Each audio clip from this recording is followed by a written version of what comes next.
Well, hello. You know, it's spring. You know I love rhubarb. We're making rhubarb crisp because it's quick, it's simple, and why wouldn't you love a crisp? If you haven't had rhubarb, this is the way to have it because you can do it in no time.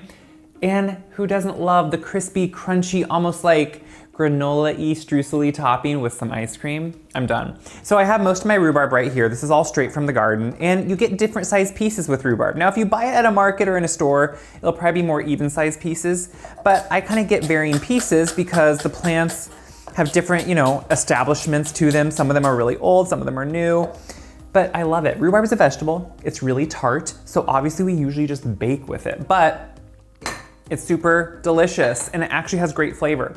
So we're gonna put in some sugar. I make the sugar a lot less than a lot of old recipes. Old recipes will have copious, and I mean copious amounts of sugar in them. I like the rhubarb to actually shine through, and I think that's important. So to thicken this, there are a lot of different thickeners. There's flour, there's cornstarch. I love minute tapioca. Minute tapioca is smaller pieces of tapioca, which is actually a root. I like it because you do not have to worry about acidity with tapioca. It still will hold. You don't have to let it fully cool to actually thicken. And it's clear, I love minute tapioca. It's kind of an older way to do pies and crisps. And to me, there's no question. So my thing, you always need a little bit of liquid to kind of get the juices going. Lemon works, but orange and rhubarb, like they are just a match that is made in heaven. And I know my grandma, who is no longer here, but oh my goodness, the impression she left on me. I know she would agree because she loved orange and rhubarb. She actually made, and I have it on my website, a rhubarb jam that had orange slices in it. Ugh. And it was just so good. So I'm juicing that right into it. And you can see instantly that you get a lot different consistency. It's starting to kind of help that sugar kind of just dissolve, and look at that. So at first it's not gonna look like a normal crisp in the sense that you don't have flour coating everything or cornstarch, but we have all that minute tapioca in there. And that's exactly what we want. So we're just gonna kind of stir it to make sure it's evenly together and then pour it right into our ready greased baking dish. So I always make sure to grease anything I'm gonna bake with because it's easier to clean. It doesn't stick to the sides as bad. Like it just makes sense. And I'm getting out everything that I put in there because any of the little bits of tapioca, the sweetness, you want it all in there. And of course the orange juice. So you can see, oh, look how beautiful that is. So we have the rhubarb. Now we need the topping. So for that, I'm gonna use the same bowl because why would we waste another bowl? No, we're not gonna do that. So we're gonna start with oats, a good old fashioned oat. And I like it heavy on oat, because I find that to be that kind of crispy, delicious, almost granola-like comfort that I want, and I like that. We are gonna do some flour. So the flour just helps bind it. You kind of just need some of that flour to bind it all together. And then for some sweetness, of course, we're gonna do some brown sugar. So that's very traditional in a streusel topping. It has more of those caramely notes, kind of, from the molasses that's in it, which, if you follow me, you know I love a molasses. It's one of my favorite go-tos. We're gonna do cinnamon, and I like a good hit of cinnamon. Like, I don't want just a little bit of cinnamon. I wanna taste that cinnamon and know it's in there. I think especially with a crisp, you get that instant, it gives you the warmth. It gives you that delicious, desserty, just goodness. So I'm using my fingers because we have them, and we are thankful for them because they work so well to bake. I mean, look at that. That just goes together a lot quicker than trying to stir it. When you're in my kitchen, you're gonna get it how I do it. It's gonna be the quick way. It might be kind of rough, but it'll be the way that works. So we have all that mixed together. So now we just need some butter. That's gonna bind it. It's gonna obviously give a good flavor, but it's gonna work it all together. So I have 1 stick of butter here, and I'm gonna cut it up into just kind of roughly, cubes. I like to go quarter it in the long way and then just kind of go through and cut it into cubes. You don't have to worry about perfect sizing here. Because again, at this point, you could use a pastry cutter. That is fine. I commend that. That's what I grew up always doing.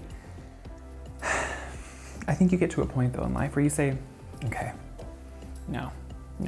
I'm gonna do this by hand because it is the easiest way, and I think it gives you the best consistency too. So what I do is kind of toss them with the flour, with that mixture, the oats, get them kind of dried all over, and I'll start picking them up and pushing them between my thumb and forefingers and just kind of pushing them together. So slowly as I do this, it's gonna turn into a streusel. So I'm gonna keep doing this. We're gonna top it. We're gonna put it in the oven. I'm excited. I'm excited. I can tell you are too. So I have, guys, I had to first show you. Kip just likes to sleep beside me while I'm baking. I think he more is usually concerned that's gonna drop on the floor, but he likes to be close when there's something in the kitchen. So the rhubarb is ready. The streusel is ready, and you can see how I like to always check is you pick up a handful, you make a fist, it holds, but then it just crumbles away. That's like the perfect streusel topping. So we're gonna try to put this on evenly. I'm not always the best at that, but the thing is, you want it in all those nooks and crannies. So as you can see, I like a good ratio of that streuselness to the fruit because, who doesn't? I mean, it's the goodness. And you want all of it on there. Like, do not leave some in the bowl. This is the good stuff. This is that delicious cinnamon. This just brings me to my childhood. This is what mom first let me make on my own. I'd run out and get rhubarb, feels so important. We're gonna put this into the oven. It's ready to go, preheated.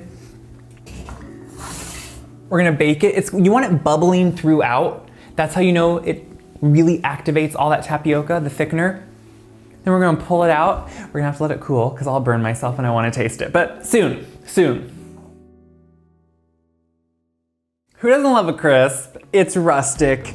It's just kind of, homey. It's very Midwestern. It's very what grandma's made. Church cookbooks are full of them because they're simple and they're delicious. So I really haven't let this cool as long as I should, but it smells good and I want some.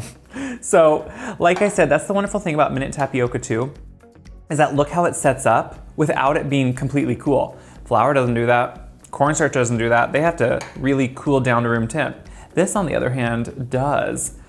Oh, guys, it smells good. I just want to have you all over. We can eat crisp together. Just like, I don't know, go plant something. So it's kind of hot.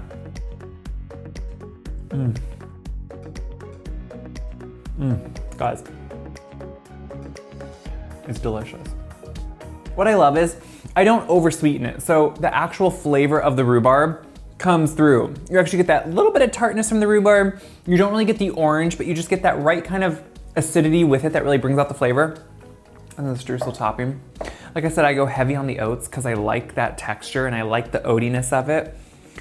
It all just comes together. It thickens beautifully with that minute tapioca. Seriously, game changer. I love it. And look how quickly it thickened up. Yeah, it's like actually way too hot to eat. But it's not stopping me. I'd rather burn my tongue than not eat this. So, as always, what do I hope? I hope you guys make it. And I hope you share it. I hope you share this video around because yeah, it helps me, but it helps everyone see it's time to make crisp and it's so delicious. So if you haven't had rhubarb, haven't made rhubarb, this is what you need to make. The recipe is on my website, wiseguide.com. This recipe, so many other recipes, so many other things that you can go do and see. If I'm not here, I'm in the garden and it's all on Wise Guide. So, until I'm here again, I will probably be in the garden because it's spring now and I'll be picking rhubarb and making so many more things with it. So go make some crisp and enjoy it.